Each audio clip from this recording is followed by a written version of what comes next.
Hi, my name's Paul Egglestone. I'm the head of the School of Creative Industries here at the University of Newcastle, and I'm joined this evening for a bit of a COVID special edition by Luke Kellett, who runs a company called Headjam here in our fabulous city. Luke, tell us a little bit about you and about the company and so on and so forth. Yeah. Well, Headjam, we're a multidiscipline creative agency. We've got 12 full-time team members here, so we work across a myriad of different mediums, but mainly work in health, education, community and arts. So a lot of social-based marketing as opposed to selling products.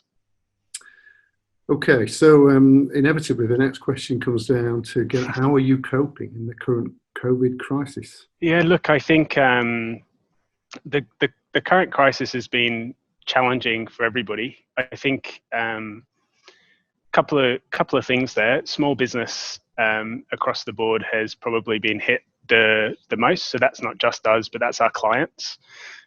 So I would say most of our project work over the next 12 months has either been paused or I would say maybe indefinitely stopped, because a lot of the businesses that we were going to be collaborating with or working with may not have businesses at the end of this pandemic. So that's challenging. I think apart from that, I found it really interesting how we have, both from where we come from in the UK and also in Australia, politically, we have conservative governments that are enacting socialist principles. So that's been a very interesting experience that I wouldn't have thought would have happened in my lifetime.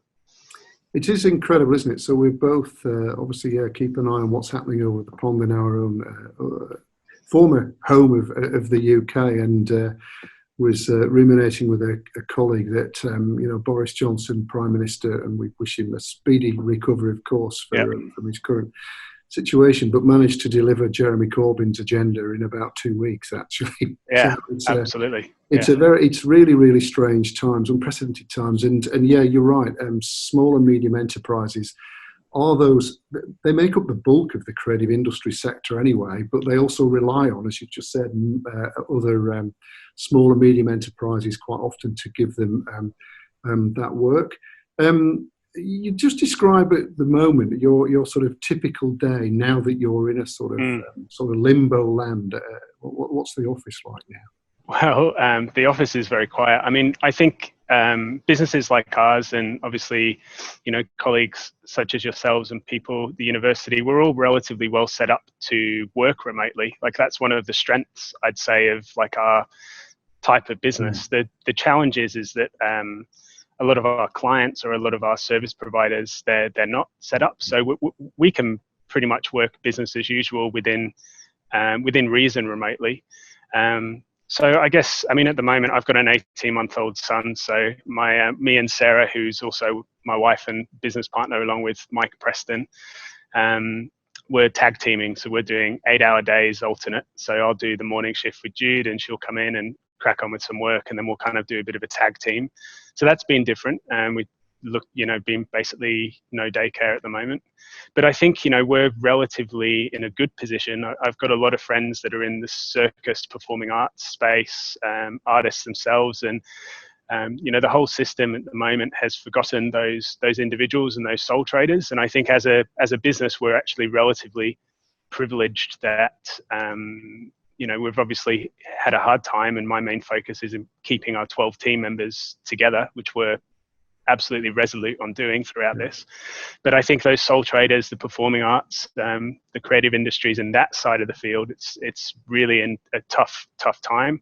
And I find that quite ironic, because if you look at everyone at home at the moment, I'm sure their Netflix and everything has been going through the roof. So, in times of crisis, everyone needs the creative industries, but for whatever reason, they're not part of the stimulus packages at the moment. So what sort of support are you able to get from central government? So at the moment, I think the biggest thing to understand, or for businesses like ours to understand, is that there's a lot of discussions that have happened and a lot of promises that have been made, but nothing's gone through Parliament.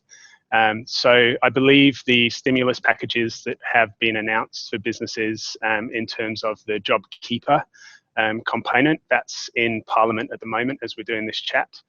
But because of those announcements and the delay between it being announced and when it's made legal and started to, physically be enacted, there's a number of months delay. So if we started this process in March, we're probably going to be receiving some form of funding, not sure what that looks like at the moment, in May. So what I think practically that means for businesses is you are essentially saying you need to survive and exist for a 2 to 3 month period. And I think what's kind of missed with that concept is that a lot of businesses in Australia and around the world, they don't have 2 to 3 months worth of cash supplies or surplus there just to keep going business as usual, which is why we've had this massive wave of unemployment or people being standing down. Because a lot of businesses, I think there's two ways you can tackle this. You can be resolute and maintain your staff, and that's the approach we've taken, or you can stand down and project your cash reserves for the future. And I don't think there's a right or a wrong. I just think they're two different approaches. But it's had a huge impact in terms of unemployment. And I think, so there's a job keeper, which we're hoping will come in. That should provide us with maybe 40 to 50% of our wage bill, which will enable us to keep employing people. And then there's what was deemed as a cash payment to businesses, but it's not actually a cash payment. What it is a tax credit that sits on your ATO portal. So essentially, it's encouraging you to continue to submit your BAS, submit your pay-as-you-go wages, all those things, but you have a subsidy for a period of time. So, and all that, you're clearly well across this, Luke. That sounds complex as well. What about those folk who are, not perhaps as across this as you might be? Yeah, well, look, we're very lucky. We've got a great support team. Our accountants, PKF in town, Chad, there has been fantastic at kind of keeping us updated on a daily basis. And but it's not easy to figure out. And I think there's a lot of challenges with it. I mean, the JobKeeper, if I'm looking at it with so I'm very grateful for it and it coming in, but if I look at it in my cynical head, it was announced after mass unemployment within Australia. So you've got a system which was set up, which is essentially going to pay a business based on their wage bill. But if they've already stood people down, they don't have a wage bill, so they won't receive the subsidy. Yeah.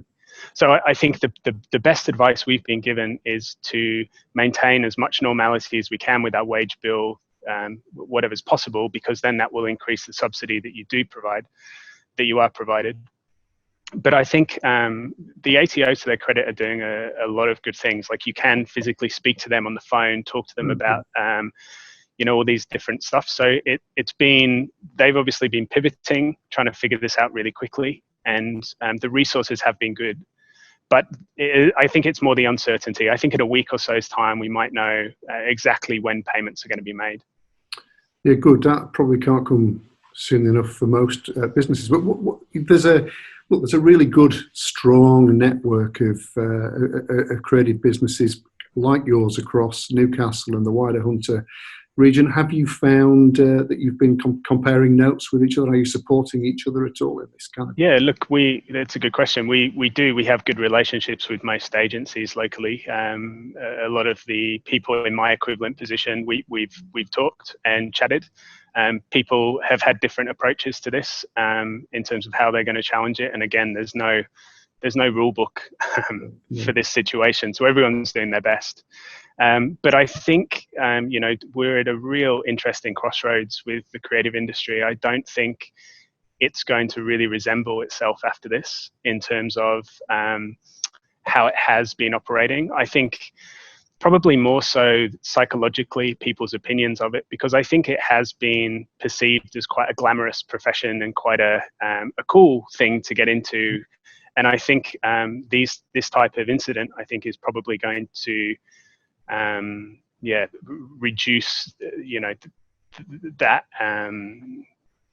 desire to go into this industry. Yeah, it is an industry, isn't it? It's an industry like any others, and as much as we recognise the importance of the kind of cultural contribution that we make. Unfortunately, and this is not to sound disparaging at all, whether you're a musician, a designer, or a performer, in some way that kind of dollar exchange means that you're making a product, and it's an important product to those of us who are involved in it. But we are an industry, we are a business, and we are subject to the kind of the ways of the market in that sense, and the market forces that revolve around it. But I guess what will be interesting for all of us socially, moving beyond this crisis, is to work out whether whether we ought to be still living in a kind of free market economy, or whether there's a values-driven economy that's even slightly better. But that's all.